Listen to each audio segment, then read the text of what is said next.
ಇಂದಿನ ನಮ್ಮ ವಿಡಿಯೋದಲ್ಲಿ ಒಂದು ಫ್ಯಾನ್ಸಿ ಬ್ಲೌಸ್ ಡಿಸೈನ್ ಅನ್ನೋದು ಕಟಿಂಗ್ ಅಂಡ್ ಸ್ಟಿಚಿಂಗ್ ಅನ್ನೋದನ್ನು ಮಾಡೋಣ. ಅದಕ್ಕೆ ನಾನು ಮೊದಲಾಗಿ ಬಾಡಿ ಫ್ಯಾಬ್ರಿಕ್ ಹಾಗೆ ಲೈನಿಂಗು ಹಾಗೆ ಬೆಲ್ಟ್ ಅನ್ನೋದನ್ನು ತಗೊಂಡಿದ್ದೀನಿ. ಈಗ ಬಾಡಿ ನೆತ್ತಿ ಸೈಡಿಗೆ ಮಡಗಿದೆನ. ಈಗ ಲೈನಿಂಗ್ ಅಲ್ಲಿ ನಾನು ನೆಕ್ ಮೆಜರ್ಮೆಂಟ್ಸ್ ಹಾಗೆ ಬಾಡಿ ಮೆಜರ್ಮೆಂಟ್ಸ್ ಎಲ್ಲ ನಿಮ್ಗೆ ಒಂದ್ಸಲ ತಿಳಿಸ್ಕೊಟ್ಬಿಡ್ತೀನಿ. ಫಸ್ಟ್ ಬಂದಿದ್ದೇನ ಚೆಸ್ಟ್ ಮೆಜರ್ಮೆಂಟ್ ಫ್ರಂಟ್ ಬ್ಯಾಕ್ ಎರಡು ಸೇರಿ ಇರುತ್ತದೆ 34 ಇಂಚು. ಹಾಗೆ ಬ್ಲೌಸ್ ಲೆಂತ್ ಬಂದಿದ್ದೇನ 14 inch. Neck width top side ಬಂದಿದ್ದೇನ 3.5 ಇಂಚು. ಹಾಗೆ ಶೋಲ್ಡರ್ ಬಂದಿದ್ದೇನ 3 ಇಂಚು. ಆರ್ಮಲ್ ಡೌನ್ ಬಂದಿದ್ದೇನ 6 ಇಂಚು. ಆರ್ಮಲ್ ವಿಡ್ತ್ ಬಂದಿದ್ದೇನ 3 ಇಂಚು. ಈಗ ಫಸ್ಟ್ ನಾನು ನೆಕ್ ಮಾರ್ಕ್ ಅನ್ನೋದು ಮಾಡ್ಕೊತೀನಿ. ಇಲ್ಲಿ ಬಂದಿದ್ದೇನ 3 ಇಂಚು ಡೌನ್ ಮಾಡ್ಕೊಂಡಿದ್ದೇನ ಬೋಟ್ ನೆಕ್ ಶೇಪ್ ಅನ್ನೋದು ಮಾರ್ಕ್ ಅನ್ನೋದು ಮಾಡ್ಕೊತಾ ಇದ್ದೀನಿ. ಇದಾದ್ಮೇಲೆ ಬೋಟ್ ನೆಕ್ ಏನ್ ಮಾರ್ಕ್ ಮಾಡಿದೀವೋ ಅಲ್ಲಿಂದ ಡೌನ್ಗೆ ಒಂದು 3 ಇಂಚು ಮಾಡ್ಕೊಂಡಿದ್ದೇನ. ಆಮೇಲೆ ವಿಡ್ತ್ ಬಂದಿದ್ದೇನ 1 ಇಂಚ್ ಅನ್ನೋದು ಮಾಡ್ಕೊಂಡು ನಾನು ಫಸ್ಟ್ ಸ್ಟ್ರೈಟ್ ಆಗಿ ಅನ್ನೋದನ್ನು ಮಾರ್ಕ್ ಅನ್ನೋದು ಮಾಡ್ಕೊತಾ ಇದ್ದೀನಿ. ಈಗ ನೆಕ್ ಡೀಪ್ ಟೋಟಲ್ ಬಂದಿದ್ದೇನ ನಮ್ಗೆ 11 ಇಂಚ್ ಅನ್ನೋದು ಇರ್ತದೆ. ಇಲ್ಲಿ ಬಾಟಮ್ ಅಲ್ಲಿ ಬಂದಿದ್ದೇನ ನಮ್ಗೆ ಡೀಪ್ ಬಂದಿದ್ದೇನ 3.25 ಇಂಚ್ ಅನ್ನೋದು ಇರ್ತದೆ. ಈಗ ನಾನು ಅಲ್ಲಿ ಸ್ಟ್ರೈಟ್ ಆಗಿ ಮಾರ್ಕ್ ಮಾಡ್ಕೊಂಡಿದ್ದೇನ ಕ್ರಾಸ್ ಆಗಿ ಒಂದು ಮಾರ್ಕ್ ಅನ್ನೋದು ಮಾಡ್ಕೊಬಿಡ್ತೀನಿ. ಈಗ ಟೋಟಲ್ ಆಗಿ ಬಾಟಮ್ ಸೈಡ್ ಸ್ಟ್ರೈಟ್ ಆಗಿ ಒಂದು ಮಾರ್ಕ್ ಮಾಡ್ಕೊಬಿಟ್ಟಿದೆ ಅಂದ್ರೆ ನಮ್ಗೆ ನೆಕ್ ಮಾರ್ಕಿಂಗ್ ಅನ್ನೋದು ಕಂಪ್ಲೀಟ್ ಅನ್ನೋದು ಆಯ್ತು. ಈಗ ಫಸ್ಟ್ ನಾನು ಏನ್ ಮಾರ್ಕ್ ಮಾಡಿದೀನೋ ಆ ಮಾರ್ಕ್ ಲೆವೆಲ್ ಆಗಿ ನಾನು ಲೈನಿಂಗ್ ಅನ್ನೋದು ಕಟ್ ಮಾಡ್ಕೊಬಿಡ್ತೀನಿ. ಓನ್ಲಿ ನೆಕ್ ಸೈಡ್ ಮಾತ್ರ.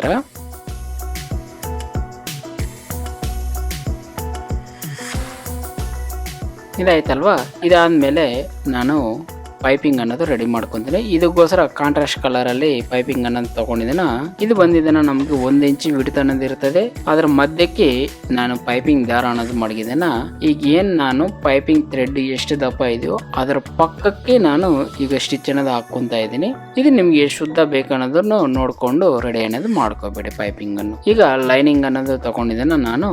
ಈಗ ಪೈಪಿಂಗ್ ಅನ್ನೋದು ಅಟ್ಯಾಚಿಂಗ್ ಅನ್ನೋದು ಮಾಡ್ಕೊಂತ ಇದ್ದೀನಿ. ಇದು ಡೈರೆಕ್ಟ್ ಅಟ್ಯಾಚಿಂಗ್ ಟರ್ನಿಂಗ್ ಅನ್ನೋದು ಇರ್ತದೆ. ಇದಕ್ಕೆ ಯಾವುದೇ ರೀತಿ ಎಕ್ಸ್ಟ್ರಾ ಬಟ್ಟೆ ಅನ್ನೋದು ನಾನು ಅಟ್ಯಾಚಿಂಗ್ ಅನ್ನೋದು ಮಾಡ್ತಾ ಇಲ್ಲ. ಡೈರೆಕ್ಟ್ ಲೈನಿಂಗ್ ಕೈ ಅಟ್ಯಾಚಿಂಗ್ ಅನ್ನೋದು ಮಾಡ್ಕೊಂತ ಇದ್ದೀನಿ. ಇಲ್ಲಿ ಅಟ್ಯಾಚಿಂಗ್ ಮಾರ್ಜಿನ್ ಬಂದಿದ್ದೇನ ನಮ್ಗೆ ಕರೆಕ್ಟ್ ಆಗಿ 3/8 ಮಾರ್ಜಿನ್ ಅನ್ನೋದು ಇರ್ತದೆ.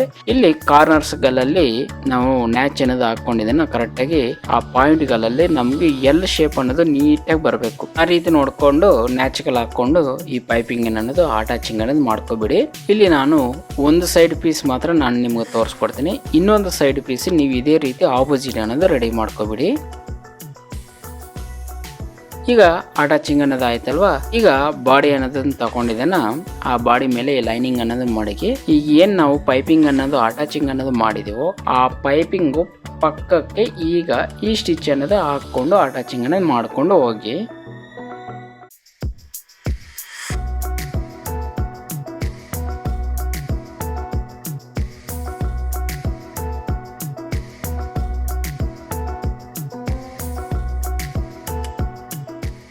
ಈಗ ಈ ಅಟ್ಯಾಚಿಂಗ್ ಎಲ್ಲ ಮುಗಿದಾದ್ಮೇಲೆ ನಮ್ಗೆ ಈ ಎಕ್ಸ್ಟ್ರಾ ಬಾಡಿ ಬಟ್ಟೆ ಏನಿದೆ ಇರ್ತದಲ್ವಾ ಅದು ಫುಲ್ ನೆಕ್ ಸೈಡ್ ಅನ್ನೋದು ಕಟಿಂಗ್ ಅನ್ನೋದು ಮಾಡಿಬಿಟ್ಟು ನಾನು ಬಾಟಮ್ ಸೈಡ್ ನ್ಯಾಚ್ ಹಾಗೆ ನೆಕ್ ಶೇಪ್ ಅಲ್ಲಿ ಟಾಪ್ ಸೈಡ್ ಅಲ್ಲಿ ನ್ಯಾಚ್ ಅನ್ನೋದು ಹಾಕೊಂಡಿದ್ದೇನ. ಅದನ್ನು ಟರ್ನಿಂಗ್ ಅನ್ನೋದು ಮಾಡ್ಕೊಂತ ಇದ್ದೀನಿ. ಈ ಟರ್ನಿಂಗ್ ಅನ್ನೋದು ಮಾಡಾದ್ಮೇಲೆ ನಾನು ಈಗ ಏನು ಪೈಪಿಂಗ್ ಅಟ್ಯಾಚಿಂಗ್ ಮಾಡಿದ್ದೀನೋ ಅದರ ಪಕ್ಕಕ್ಕೆ ಎಜ್ ಕಿನಾರಿ ಸ್ಟಿಚ್ ಬರೋ ಥರ ನೋಡಿಕೊಂಡು ನಾನು ಸ್ಟಿಚ್ ಅನ್ನೋದು ಹಾಕ್ಕೊತಾ ಇದ್ದೀನಿ. ಈ ಹಾಕುವಂಥ ಟೈಮಲ್ಲೇ ನಮಗೆ ಪೈಪಿಂಗು ಎಲ್ಲ ಕಡೆಯೂ ಒಂದೇ ಲೆವೆಲ್ ಇದೆಯಾ ಇಲ್ವ ಅಂತ ಚೆಕ್ ಮಾಡಿಕೊಂಡು ಈ ಸ್ಟಿಚ್ ಅನ್ನೋದು ಹಾಕೋದನ್ನು ಕಂಟಿನ್ಯೂ ಮಾಡಿ. ಈ ಸ್ಟಿಚಿಂಗ್ ಎಲ್ಲ ಕಂಪ್ಲೀಟ್ ಅನ್ನೋದು ಆಯ್ತಲ್ವಾ. ಈಗ ಎಲ್ಲ ಒಂದ್ಸಲ ಚೆಕಿಂಗ್ ಅನ್ನೋದು ಮಾಡಿಕೊಂಡು ಆಮೇಲೆ lining and body out side ನಾನು ಫುಲ್ ಅನ್ನೋದು ರೌಂಡ್ ಸ್ಟಿಚ್ ಅನ್ನೋದು ಹಾಕೋಬಿಡ್ತೀನಿ. ಇಲ್ಲಿ ನಾನು ಒಂದು ಪೀಸ್ ಮಾತ್ರ ನಿಮ್ಗೆ ಯಾಕೆ ತೋರಿಸ್ತಾ ಇದ್ದೇನೆ ಅಂದ್ರೆ ವಿಡಿಯೋಲಿ ಅಂತ ಜಾಸ್ತಿ ಆಗತ್ತೆ ಅಂತ ಹೇಳ್ಬಿಟ್ಟು ಒಂದು ಪೀಸ್ ಮಾತ್ರ ನಾನು ತೋರಿಸ್ತಾ ಇದ್ದೀನಿ. ಇನ್ನೊಂದು ಪೀಸ್ನು ಸೇಮ್ ಇದೇ ರೀತಿ ಅನ್ನೋದು ಮಾಡ್ಕೋಬಿಡಿ. ಈಗ ಬಾಡಿನೆಲ್ಲ ಚೆಕ್ ಮಾಡ್ಕೊಂಡಿದ್ದೇನ. ನಾವು ಲೈನಿಂಗ್ ಅನ್ನೋದು ರೆಡಿ ಮೆಜರ್ಮೆಂಟ್ ಅನ್ನೋದು ಇರ್ತದಲ್ವಾ ಅಲ್ಲಿಗೆ ಫುಲ್ ರೌಂಡ್ ಅನ್ನೋದು ಕಟಿಂಗ್ ಅನ್ನೋದು ಮಾಡ್ಕೋಬಿಡಿ. ಇನ್ನೊಂದು ಪೀಸ್ ಸೇಮ್ ಇದೇ ರೀತಿ ಅನ್ನೋದು ರೆಡಿ ಮಾಡ್ಕೊಂಡಿದ್ದೀನಿ. ಈಗ ಎರಡನೇ ಎತ್ತಿ ಸೈಡ್ ಅನ್ನೋದು ಮಾಡ್ಕೊಂಡಿದ್ದೇನ. ಈಗ 1 ಇಂಚ್ ಬಟ್ಟೆ ಅನ್ನೋದು ಇನ್ನೊಂದು ತಗೊಂಡಿದ್ದೇನ ಬಾಡಿ ಬಟ್ಟೆ. ಇಲ್ಲಿ ನಾನು 1/8 ಬರೋ ತರ ನಾನು ಸ್ಟಿಚ್ ಅನ್ನೋದು ಹಾಕೊಂತ ಇದ್ದೀನಿ. ಇದರಿಂದ ನಾನು ಲೂಫ್ ಅನ್ನೋದು ರೆಡಿ ಮಾಡ್ಕೊಂತೀನಿ. ಇದೇ ರೀತಿ ನೀವು ಉದ್ದದಾದಂತ ಒಂದು ದಾರ ಅನ್ನೋದು ರೆಡಿ ಮಾಡ್ಕೊರಿ ಬ್ಲೌಸ್ ಪೀಸ್ ಅಲ್ಲೇನೆ. ಈಗ ಡೋರಿ ಟರ್ನರ್ ಅದ್ರ ಒಳಗಡೆ ಅನ್ನೋದು ತಲ್ಬಿಟ್ಟು ನಾನು ಇದನ್ನ ಟರ್ನಿಂಗ್ ಅನ್ನೋದು ಮಾಡ್ಕೊಬಿಡ್ತೀನಿ.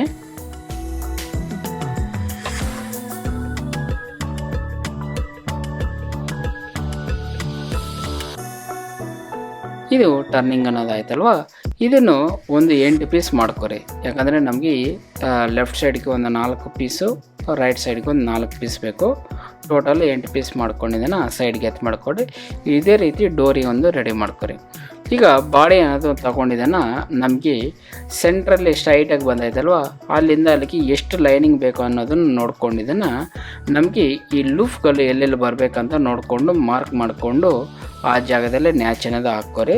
ಈಗ ನ್ಯಾಚ್ ಅನ್ನೋದು ಹಾಕ್ಕೊಂಡಿದೆಲ್ವ, ಆ ಜಾಗಕ್ಕೆ ಕರೆಕ್ಟಾಗಿ ಈ ಲೂಫ್ ಅನ್ನೋದು ಅಟ್ಯಾಚಿಂಗ್ ಅನ್ನೋದು ಮಾಡ್ಕೋರಿ. ಈ ಅಟ್ಯಾಚಿಂಗ್ ಮಾಡ್ಕೊಳೋ ಟೈಮಲ್ಲಿ ನಮಗೆ ಈ ಲೂಫ್ ಬಂದಿದ್ದನ್ನು ಕರೆಕ್ಟಾಗಿ 1/2 ಇಂಚ್ ಅನ್ನೋದು ಇರಬೇಕು.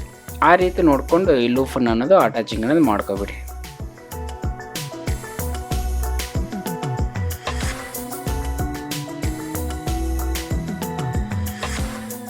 ಈಗ ಈ ಲೂಫ್ ಅನ್ನೋದು ಅಟ್ಯಾಚಿಂಗ್ ಅನ್ನೋದು ಆಯ್ತಲ್ವಾ, ಎಕ್ಸ್ಟ್ರಾ ಇರೋ ಬಟ್ಟೆನೆಲ್ಲ ನೀಟಾಗಿ ಕಟಿಂಗ್ ಅನ್ನೋದು ಮಾಡ್ಕೊಬಿಡಿ. ಈಗ ಬಾಡಿ ಬಟ್ಟೆ ಅನ್ನೋದನ್ನು ತಗೊಂಡಿದ್ದಾನ. ಈಗೇನು ಶೋಲ್ಡರ್ ಹತ್ರ ನಾವು ಸ್ಟ್ರೈಟ್ ಆಗಿ ಇತ್ತೇವೆ ನೋಡಿ, ಸೇಮ್ ಆ ಜಾಗಕ್ಕೆ ಈ ಲೂಪ್ ಕರೆಕ್ಟಾಗಿ ನಮಗೆ ಟಾಪ್ ಸೈಡಿಗೆ ಕಾಣಿಸ್ಬಾರ್ದು, ಇನ್ಸೈಡ್ಗೆ ಕರೆಕ್ಟಾಗಿ ನೀಟಾಗಿ ಕವರ್ ಆಗೋ ರೀತಿಯಲ್ಲಿ ಕರೆಕ್ಟಾಗಿ ಇದನ್ನು ಫೋಲ್ಡ್ ಮಾಡಿ ಇಟ್ಕೊಂಡು ಫಿನಿಶಿಂಗ್ ಅನ್ನೋದು ಮಾಡ್ಕೊಬಿಡಿ. ಇಲ್ಲಿ ಈ ಮಾಡೋಂಥ ಟೈಮಲ್ಲಿ ಲೆಫ್ಟ್ ಅಂಡ್ ರೈಟ್ ಎರಡು ಕಡೆನೂ ಸೇಮ್ ಒಂದೇ ಮೆಜರ್ಮೆಂಟ್ ಇರಬೇಕು. ಆ ರೀತಿ ನೋಡಿಕೊಂಡು ಅಟ್ಯಾಚಿಂಗ್ ಅನ್ನೋದು ಮಾಡ್ಕೊಬಿಡಿ. ಇದು ಇವಾಗ ಲೂಫ್ ಅನ್ನೋದು ಅಟ್ಯಾಚಿಂಗ್ ಆಯ್ತಲ್ವಾ. ಈಗ ನಾನು ಫುಲ್ಲು ಸ್ಟ್ರೈಟಾಗಿ ಒಂದು ಪಾಯಿಂಟೆಡ್ ಸ್ಟಿಚ್ ಅನ್ನೋದು ಹಾಕ್ಕೊಬಿಡ್ತೀನಿ. ಇದು ಕರೆಕ್ಟಾಗಿ ಗ್ಯಾಪ್ ಬಂದಿದ್ದನ್ನು ನಾವು 1/2 ಇಂಚ್ ಅನ್ನೋದು ನಾನು ಹಾಕ್ಕೊತಾ ಇದ್ದೀನಿ.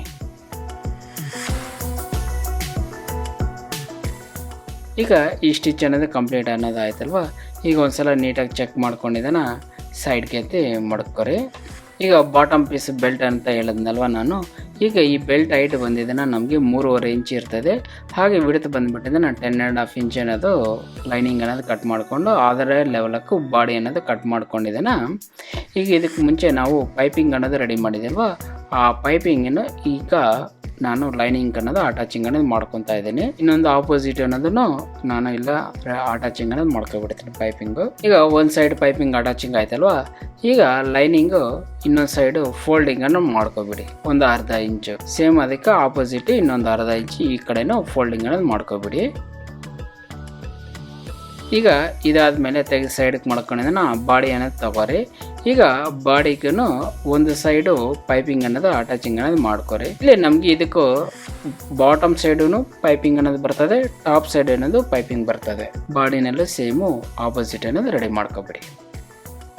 ಈಗ ಅಟ್ಯಾಚಿಂಗ್ ಅನ್ನೋದು ಆಯ್ತಲ್ವಾ. ಈಗ ಆ ಪೈಪಿಂಗ್ನ ಇನ್ಸೈಡ್ಗನ್ನ ತಳ್ಬಿಟ್ಟು ಎಜ್ಜಲ್ಲೇ ಕಿನಾರಿ ಸ್ಟಿಚ್ ಅನ್ನೋದು ಒಂದು ಹಾಕೋರಿ.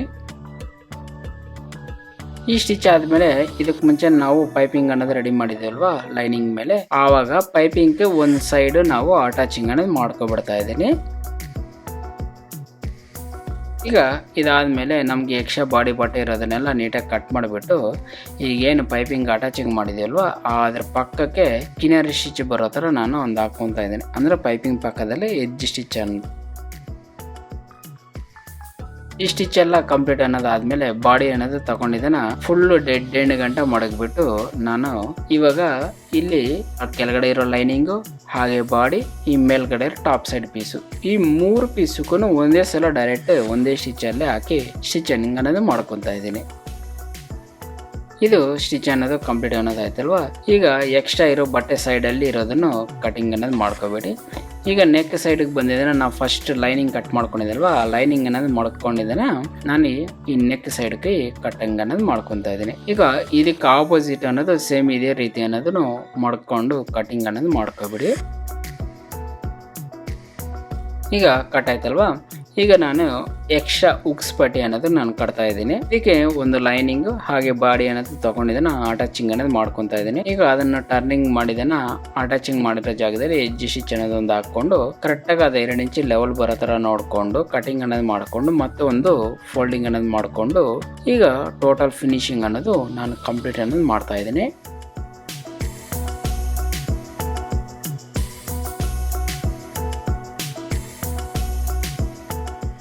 ಇದು ಎಕ್ಸ್ಟ್ರಾ ಅಂದರೆ ದಾರ ಕಟ್ಟೋ ಥರ ಪೀಸು. ಈಗ ಇನ್ನೊಂದಕ್ಕೂ ಆಪೋಸಿಟಿಗೆ ಬಂದಿದ್ದೇನೆ ಹುಕ್ಸ್ ಕಟ್ಟೋ ಪೀಸು. ಇದಕ್ಕೆ ಬಂದಿದ್ದೇನೆ ನಾನು 2 ಇಂಚ್ ಬಟ್ಟೆ ಅನ್ನೋದು ತೊಗೊಂಡಿದ್ದೀನಿ, ಅದು ಅರ್ಧಕ್ಕೆ ಫೋಲ್ಡಿಂಗ್ ಮಾಡಿದ್ದೇನೆ. ನಾನು ಈಗ ಅಟ್ಯಾಚಿಂಗ್ ಅನ್ನೋದು ಮಾಡ್ಕೊತಾ ಇದ್ದೀನಿ. ಇದು ಸೇಮ್ ಎಡ್ಜಲ್ಲಿ ಒಂದು ಕಿನಾರಿ ಸ್ಟಿಚ್ಚು. ಈಗ ಫೋಲ್ಡಿಂಗ್ ಅನ್ನೋದು ಮಾಡಿಬಿಟ್ಟು ಫಿನಿಶಿಂಗ್ ಅನ್ನೋದು ಮಾಡ್ಕೊಬಿಡ್ತೀನಿ. ಈಗ ಇದಾಯ್ತಲ್ವಾ. ಈಗ ನಾನು ಫಸ್ಟೇ ತೋರಿಸ್ಕೊಟ್ಟಿದ್ದೀನಲ್ವಾ, ಲೂಫ್ ಟೈಪು ಡೋರಿ ಅನ್ನೋದು ದಾರ ಅನ್ನೋದು ರೆಡಿ ಮಾಡ್ಕೋರಿ ಅಂತ ಹೇಳ್ಬಿಟ್ಟು ಆ ದಾರ ಅನ್ನೋದನ್ನು ತಗೊಂಡಿದ್ದನ್ನ ಈಗ ನಾನಿಲ್ಲಿ ಅದಕ್ಕೊಂದು ಪಿನ್ ಅನ್ನೋದೊಂದು ಹಾಕ್ಕೊಂಡು ಇದಕ್ಕೂ ಲೆಫ್ಟ್ ಅಂಡ್ ರೈಟ್ಗೆ ಓಕೆ ಒಂದು ಜಿಗ್ ಜಾಕ್ ಟೈಪಲ್ಲಿ ಇದನ್ನು ಲೂಪ್ಗೆ ಅನ್ನೋದು ಸೇರಿಸ್ಕೊರಿ. ಈ ಜಿಗ್ ಜಾಕ್ ಟೈಪಲ್ಲಿ ಎರಡು ಕಡೆನ ಆಪೋಸಿಟ್ ನೋಡ್ಕೊಂಡು ಮಾಡಿದ್ರೆ ನಮ್ಗೆ ಅಲ್ಲಿ ಇಂಟು ಮಾರ್ಕ್ ಅಂದ್ರೆ ಎಕ್ಸ್ ತರ ಇದು ಡಿಸೈನ್ ಅನ್ನೋದು ರೆಡಿ ಆಗ್ಬಿಡ್ತದೆ ಜಿಗ್ ಜಾಕ್ ಟೈಪಲ್ಲಿ. ಈಗ ಇದನ್ನು ನಿಮಗೆ ಶೋಲ್ಡರ್ ವಿಡ್ತ್ ಅನ್ನೋದು ನಮ್ಗೆ ಬೇಕಾಗತ್ತಲ್ವ, ಆ ಶೋಲ್ಡರ್ ಎಷ್ಟು ವಿಡ್ತ್ ಬೇಕನ್ನೋದು ಕರೆಕ್ಟಾಗಿ ನೋಡಿಕೊಂಡು ಇದನ್ನು ಅಡ್ಜಸ್ಟಿಂಗ್ ಅನ್ನೋದು ಮಾಡ್ಕೊಬಿಡಿ. ಇದೆಲ್ಲ ನೀಟಾಗಿ ಅಡ್ಜಸ್ಟ್ ಆದಮೇಲೆ ಬಾಟಮ್ ಸೈಡಲ್ಲಿ ಒಂದು ಗಂಟೆ ಅನ್ನೋದು ಹಾಕ್ಬಿಟ್ಟು ನಮಗೆ ಈ ದಾರ ಎಷ್ಟು ಉದ್ದ ಬೇಕು ಅನ್ನೋದನ್ನು ನೋಡಿಕೊಂಡು ಆ ಲೆವೆಲ್ಗೆ ಅನ್ನೋದನ್ನು ನಮಗೆ ದಾರ ಅನ್ನೋದು ಕಟಿಂಗ್ ಅನ್ನೋದು ಮಾಡ್ಕೊಬಿಡಿ.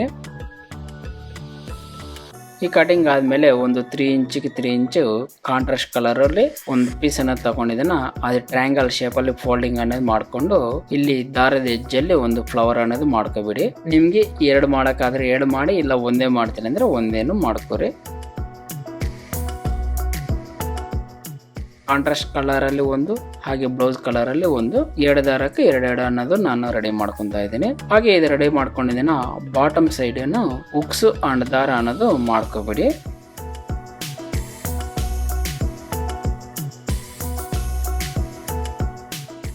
ಈಗ ಇದನ್ನೆಲ್ಲ ಫಿನಿಶ್ ಅನ್ನೋದು ಆಯ್ತಲ್ವಾ.